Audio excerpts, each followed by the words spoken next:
Hello and welcome to another exciting episode of the We're Not Experts History podcast with myself, Sarah, and James. Hello, James. Hello, hello, hello. I wish you wouldn't say exciting because you're putting pressure on me. It's a target I'm never going to meet. Well, I don't know. One of these days you might actually come up with something exciting. Possibly. Probably not. Don't hold your breath. But anyway, what exciting topic are you going to be talking about today? Exciting. We'll decide whether exciting at the end, but this one is about a set of tracks that appeared in the snow in Devon in February 1855. Okay. And I think, Tracks. if anyone knows Devon, I've been there a few times. As I love Devon. There's a lot of gorgeous little villages, and they seem to be quite sparsely spread out. And this is one area, just to the south of Exeter, where they're a little bit closer.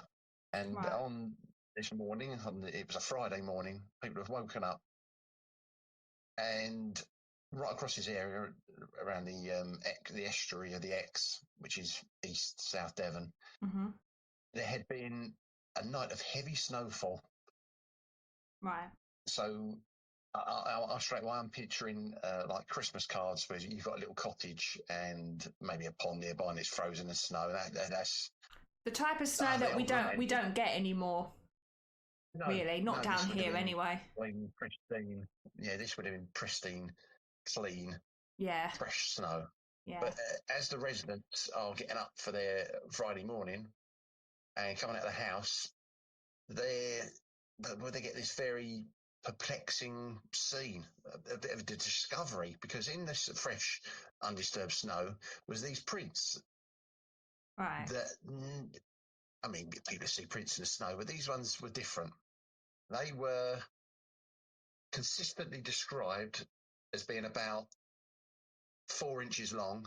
Right. So for any blokes that are listening, that's massive, obviously. And about 3 inches wide, so between 10 centimetres and 7.5 centimetres. Okay, I'm trying to picture that. Yeah, think of something colossal. There, you're getting close.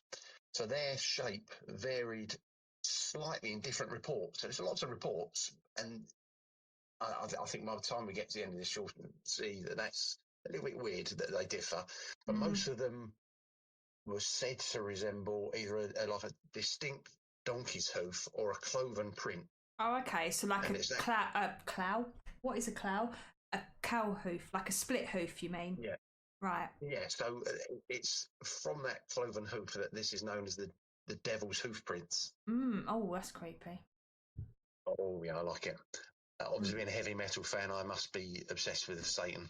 By the way, just because it's just popped into my head, I read a series. I forget the author. I think it was Heidi Good and someone else, Ian somebody, I'm sure. And they wrote a series, and it was called Cloven Hoof, and it is hilarious. It's the funniest thing I've ever read. But anyway, I just had to drop that in there because you might find that amusing. It's kind of that dry humour that I think you'd appreciate. But anyway. Okay. I'll send you details later. From Wolverhampton. All right. Yeah, there was a heavy metal band from Wolverhampton called Cloven Hoof. Anyway, moving forward. Yeah, it had nothing to do with this. No. So, obviously, we discussed the shape of these prints, but what really stood out about them was the way they were arranged. They were in a single white line of one hoofprint after the other, not like these two footprints. A one-legged devil, then, by the sounds of it. Yeah. Or he was hopping for whatever reason. May very well have been. Even that will seem strange as we go through this, but they were precisely spaced as well. So it was like 8 to 16 inches between each one. Right. So it was a regular spacing. Straight away, do you think someone has done this as a hoax? Where are their footprints? Do you know, I was going to say, I did think that, and then I straight away, yeah. Unless you're floating. Yes, that'll come up again as well. Okay. All right. But these prints, they weren't just sort of like on the surface either. A lot of them were pressed right into the snow, and quite often were touching the ground beneath the snow. Oh, so there's something quite heavy. Yeah. Okay. Interesting. But that's strange enough. One line of a print. But what was even more baffling was the path it took. And they were seen sort of going directly over obstacles, such as like garden walls and fences, but with no accumulation of snow either side. So when it's whatever it is has gone onto the top of the wall, the snow hasn't fallen off either side. It's just carried on. So it's like it's stepped over. It's like it's just stepped straight onto the wall and over. Yeah, that's with ease. But yeah. it also continued over. Okay. It continued over dense, thorny hedges and big wood piles. But there's no break or in this line. Oh, in these prints at all. I'd be quite freaked if I found these then. Not gonna lie. Or next time it snows. Oh. Yeah. It's baffling. The more I've read about this, because I first heard about this years ago, and I was quite intrigued by it then. But as I've read about it again, you still think, well, how's this happened? Or did this really happen? But the fact that there's so many reports of it suggests it did. But how, I have no idea.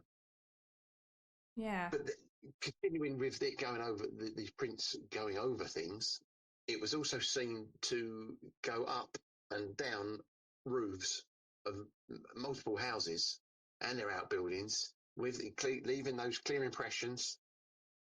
So there's still any evidence. So actual on rooftops. So the prints were on rooftops. So it's just walking over houses. Oh, that is weird. It's just walking up to a house, and all of a sudden they're on the roof. Oh, that is creepy. And they're down the other side, and then they just carry on almost as if the house isn't there. Oh. There's also detailed reports of it looking like it's crossing rivers, including the River Exe. Actually, it's unbroken. It's just carried on as if it wasn't there. Yeah, that is odd. I don't want to meet this thing, whatever it was. Yeah. No, this still isn't it. There's still no hope. There was also reports of it leading up to and exiting narrow drain pipes with tiny openings about 4 inches in diameter. So it looks like it's going through these things. Oh. So whatever it is, it's got to be very small, but with very long legs and a single hoof. Yeah, I can't even. No idea. Can't even picture it. Maybe a skinwalker. I have no idea. They're like tall. They're like tall, very tall, but they've got 2 legs. So yeah, no, it doesn't make sense. Okay. Anyway. So anyway, that's not all. So there's also how far these spread.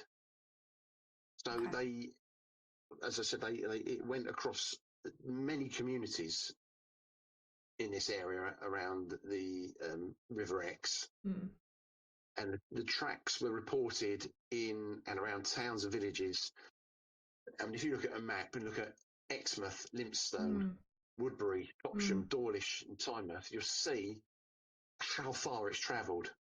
But they reckon in all the total distance of these reported tracks was between 40 and 100 miles. Oh. Quite a big area then, quite widespread. Huge area for... Yeah. And I'd say it wouldn't have had a whole night to do this because it would have had to wait for the snow to settle. But it's a long way to go on one leg. Yeah. Luckily, the details of everything that was seen were meticulously recorded in newspaper accounts, especially like the Illustrated London News. It's also recorded by lots of local figures, such as a fellow called the Reverend H.T. Ellicombe, who was a Reverend of Clifton St George. And he documented reports from his parishioners and from people outside his community. And he wasn't the only one either. So several people have recorded these, which makes me think it wasn't all made up. It wasn't just a made up newspaper story. No, particularly if they were all recording it at the same time, because obviously as well back then it wouldn't have been like, oh, someone's put it on. I keep wanting to say Twitter. It's not Twitter anymore, is it? It's X. But it's not like someone's posted it on X and said, oh, I've seen it, and then suddenly everyone catches on and everybody's seeing it. It's kind of like this all would have been happening independently at the time, and it would have been afterwards, I guess, they would have realised, oh, so that is creepy. That is creepy. Yeah. It makes it all more baffling, though, because the more eyewitness accounts there are, that suggests this actually did happen. There were these hoof prints. Yeah. But there's also the other bits which are absolutely baffling. Why were there different types of hoof print? How did it get over? Just walk up to a house and suddenly appear on the roof? So when you say different types of hoof print, do you mean in the different areas the hoof prints were described differently? I don't know. I'm not entirely sure, but I think that it's just different reports. Right, okay. It looks like this, it looks like that. But then I suppose if you are familiar with donkeys and you work with them or something, you might think, that looks like a donkey's hoof print. Yeah, but then somebody else, farmer, you might think that looks like a cow's print. Yes, that is true. Or if you're a Satanist, you might think it looks like the devil's hoof print. Exactly. Yeah, might have been heavy metal fans. Exactly. So that makes sense. Yeah. You're trying to reason it out, I suppose, don't we? Yes. So I imagine this must have caused quite a bit of panic to see this, particularly for those people that did associate it to the devil. I'd assume so, especially as it's so strange. If it was 2 footprints there, or there was marks that showed it was a hoax, it's a little bit more, there's more of an explanation. But the fact that it's that one line of prints and it's going wherever it likes and nothing's stopping it, it's only going to make people panic that this is satanic. The whole story, actually, it went from just like being a local story to creating, I suppose, like a lot of widespread alarm across Devon. And obviously, when I said it was picked up on the newspapers in London as well, so this would have been seen by thousands of people. Yeah. And it probably wouldn't have just been the people in Devon who panicked. No. Fortunately, because it did make newspapers, there's prints have been made, images have been drawn of these hoof prints. Yeah. And obviously, because it's so well documented, we know where they appeared, and we can see the route. Or you read about it and work out the route. Obviously, because you've got this resemblance to a cloven hoof, you then get the deep-seated fears and religious interpretations from people. I suppose the country then was probably a lot more religious than it is now. So the first thing they're going to think of is this is the devil. So where's the devil? I imagine most of the population probably came to that conclusion, I would have thought. Yeah, well, you might think some of them were educated enough to try and look at it. Yeah, which, let's be real, most people weren't particularly well educated then, were they? This area, amongst the less educated, they would have been convinced that these were Satan's tracks. Satan himself had gone out and hopped across Devon. Just to scare them. Yeah, he's a wind-up merchant, if anything. Yeah. Maybe it was a dare. Maybe it was like, okay, let's see if I can hop all the way from here to here without having to stop. Could have been that. He said, I'll do that. Yeah, I'll do that when hell freezes over. I mean, we've all done that as kids, haven't we? I bet you can't hop from there to there, or I bet you can't get from there to there without touching the floor. And anyway. Oh, the amount of times I was at school and someone, I bet you can't hop 100 miles around Devon in a single night. Yeah. £1 for every time I heard that. Yeah, you'd be rich. We wouldn't be doing this podcast. Loaded, yeah. No, I'd have a much better stand than a friend. Thanks. I appreciate that. A pleasure. Yeah. I can't even remember where we were now. Oh, Satan, when it's Satan and he's hopping. We're talking about Satan being dared to hop across Devon. Our old mate, Satan. So, obviously, this belief, and it's stemmed from the prints of the cloven appearance of the prints that were printed. I'm just confusing myself now. Yeah. And it was obviously, you got this very long association of Satan in Christian folklore, even though, which is something we might have to cover in another one about how few people he killed, and anyway, and the myths around him. But the conviction led to a very strong atmosphere of fear, probably not just in Devon. The reports indicate that some residents were genuinely scared to leave their homes after sunset because they thought His Majesty, Satanic Majesty, was hopping around the countryside in search of sinners, probably. Yeah. Yeah, I wonder. So that also suggests that they thought they were sinners. Probably. Yeah, I wonder what they've been up to. Well, exactly. Spreading rumours about Satan. But the incident was serious enough that it was, I suppose, that quite a lot of clergymen addressed this phenomenon in their sermons, which either would have fueled more supernatural fears, whether they meant to or not. But I suppose if you can use it to say, if you misbehave, if you sin, Satan will hop through the snow and get you. It's kind of like a backup, isn't it? They're using that as a backup. Got to behave yourself because he's out there. Yeah. He's hopping mad.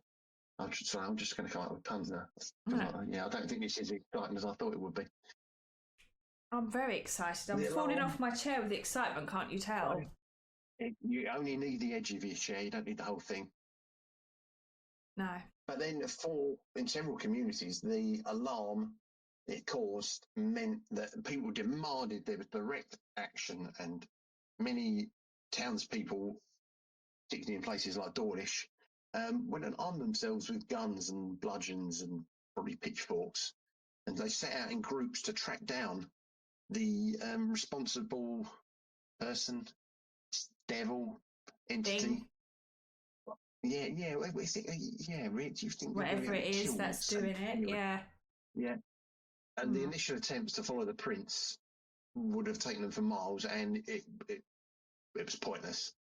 Didn't find anything. It only served them to deepen this mystery, because the tracks just continued to defy logical explanation. They went wherever they wanted. So they just, I can't get over that. It would have just walked up to a house, and then you would expect just climbed over it. Yeah. It was just the next step, as if it wasn't there. Yeah, that is.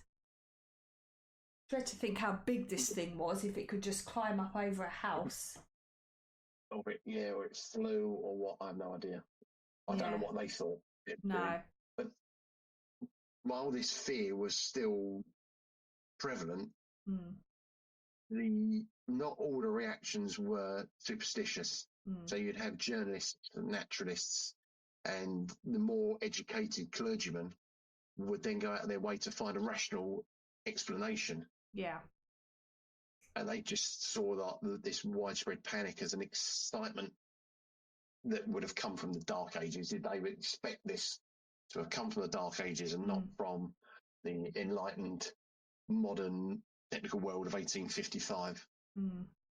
You had newspapers like the Times and the London Illustrated News. They would report the sensation. They'd also publish letters and opinions from anyone who was looking for a scientific or just a normal cause for the tracks, which indicated there was a bit of division in the public and intellectual thought. So I suppose your everyday person who might have had a little bit of schooling to those who had a proper education, which I'm not too surprised about that. There were some accounts also suggested there was a degree of scepticism, funnily enough, or even just humorous attempts to explain the events.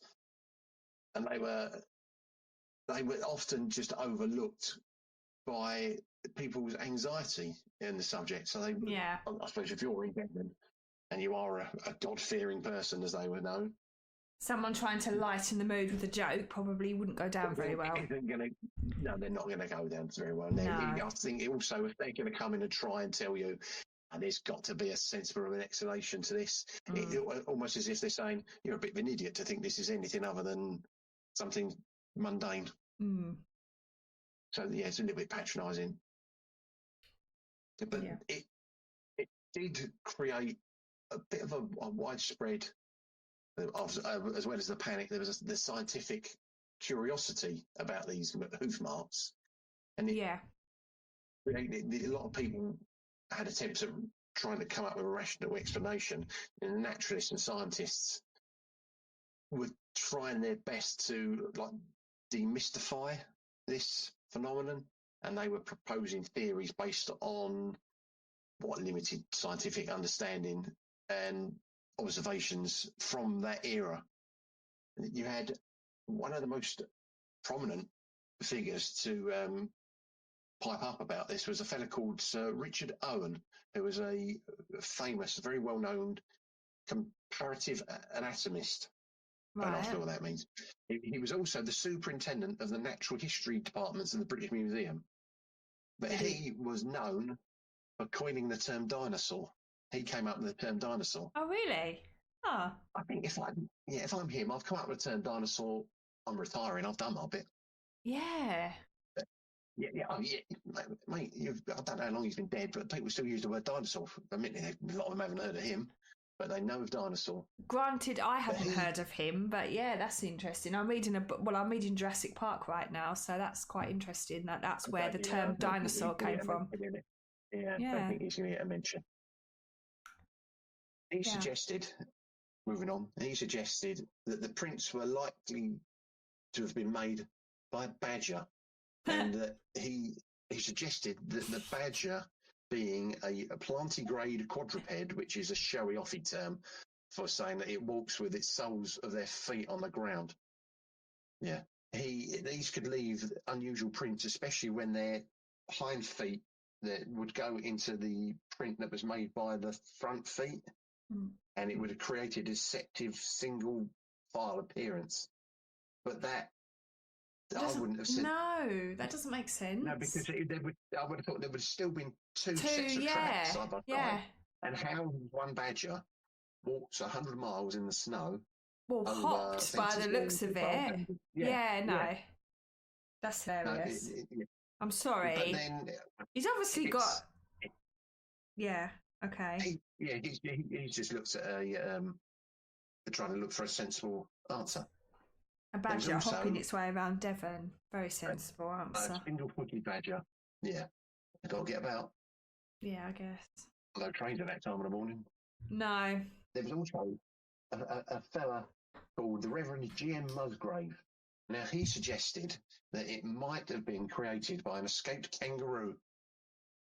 And the reasoning behind it came from, obviously, the kangaroo hopping on 2 feet, which you seem to have forgotten, which rules out the single print. And there was also an incident involving an escaped kangaroo from someone's private menagerie in Exeter a few years before this. Right. And that's, But again, it's a big distance for one animal, and it's the fact that there is just the single file line of prints. That's what doesn't make sense. Because kangaroos will get on with the snow, because I don't suppose they're going to see it. No. Often, if at all. I can't think of any animal that hops about on one leg. I know flamingos stand on one leg, but they don't hop on one leg. Yeah, their prints aren't cloven. And they don't look like hooves, no, so that doesn't make any sense. No. Very weird. So apart from that, you had a lot of locals just suggesting it might have been donkeys or ponies whose hooves might have been unusually shaped by snow or ice. They're all credible, but then it's the single file thing. Yeah, it doesn't explain it at all. And also doesn't explain distance. why they're on roofs or high walls.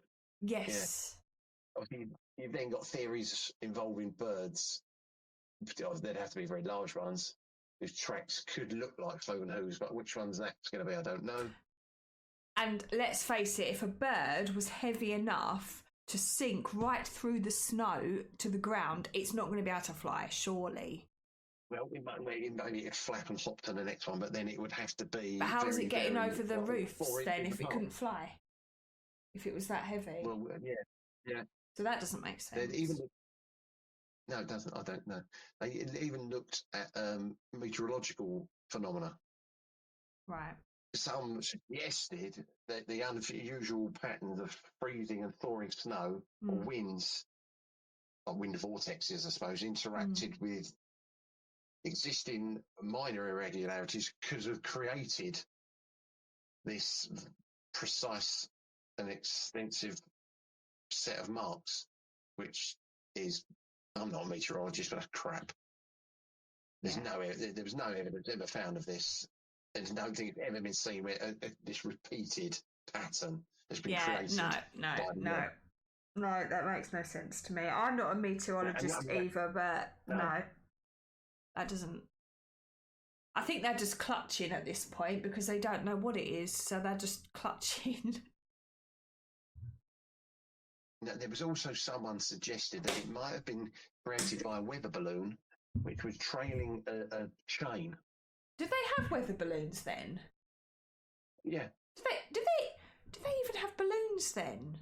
When were balloons invented? This is 1855. This is 1855. I think the 1700s. Really? There was balloons being used for the French, but by 1855, this is in less than 10 years' time. Balloons were being used in the American Civil War. Saying that, so when you say balloons, I'm thinking of the little rubber, colourful balloons that we blow up at parties. It would have been a different sort of balloon, yeah. Yeah. I don't think it would have been unrecognisable from what we know today. No, but someone suggested it might be one of these had broken loose, and it was trailing a chain. Rather than just dragging it, it was bouncing. I mean, that's probably more credible than anything else, but the only thing is the precise gap between, because from what you said, there seemed to be quite a precise space in between, which is something's just erratically bouncing. It's not going to leave. No. So that doesn't work either. Anyway, that was just my opinion, my expert's opinion on the matter. Yeah.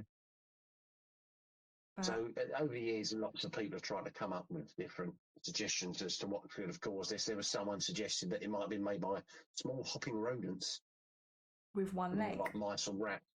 I suppose if they're that little, they're going to land it in a space which is smaller, if not the same size as these one hoof print. But that doesn't still doesn't explain how they're getting over walls and roofs. No. Yeah. Yeah. Very weird. But obviously, I mean, that's really as much as I've got on this one because, the snow melted. It wasn't, so there's no evidence kept, but obviously it's not been forgotten. We're talking about it now. But it made the newspapers. So they didn't find a definite cause then. It's still a mystery. It's still a mystery. But I did find it intriguing because there are so many reports which do suggest it did happen rather than this is hysteria based on nothing or hearsay or something. It's like an old wives' tale or something that's been passed down.